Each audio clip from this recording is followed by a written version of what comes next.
haunted by echoes, empty streetlights, glimmer on wet asphalt, rain, relentless. Sarah clutched her worn army jacket, trembling. Each raindrop echoed like gunfire. Her heart pounded against her ribs, a frantic drum. Ghosts of Fallujah whispered on the wind. She saw his face, twisted in pain, heard the explosion, felt the searing heat. Gasping, Sarah choked back a scream. Not tonight, not again. Home, a small, dilapidated house at the edge of town. Safe. She fumbled with the keys, her hands shaking. Inside, 2 pairs of eyes, gleaming like molten gold, watched her every move. "Hey, boys," she whispered, her voice rough with unshed tears. The Rottweilers, Bane and Vader, rose from their positions by the door, their massive forms exuding quiet strength. They were her solace, her protectors, her only companions in this desolate world. Their presence, a comforting weight against the darkness that threatened to consume her. Guardians in fur and fang. Dawn. The faintest light crept through the gaps in the blinds, painting stripes on the worn floorboards. Sarah stood in the middle of her sparsely furnished living room, 2 leashes in her hand. Bane and Vader sat patiently, their dark eyes fixed on her. The air crackled with unspoken understanding. They were more than just dogs. They were extensions of her will, trained to perfection. Each command, a whisper, each movement, a dance of lethal grace.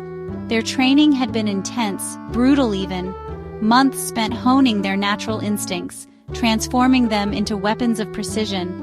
But beneath the muscle and might, Sarah saw their loyalty, their unwavering devotion.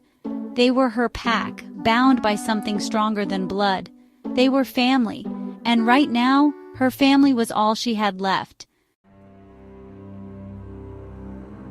The incident. The diner was bustling, the air thick with the smell of coffee and frying bacon. Sarah sat alone, a cup of lukewarm tea untouched in front of her. She scanned the local newspaper, her eyes skimming the headlines. Then it leaped out at her. A small article buried on page 3. Domestic dispute turns violent. Woman hospitalized. A familiar rage, cold and sharp, pierced through the numbness she'd built around herself.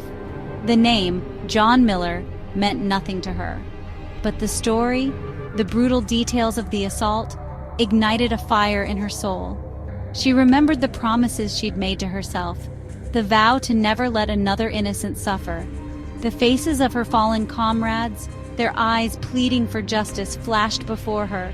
John Miller would pay. He would be the first, but not the last. Her hands tightened around the newspaper, crumpling it into a ball of righteous fury. Whispers of retribution. Nightfall. Sarah sat in her study, the walls lined with maps and files. Each file represented a target, a man who had escaped justice. Men who believed they could hide behind badges and money. They were wrong.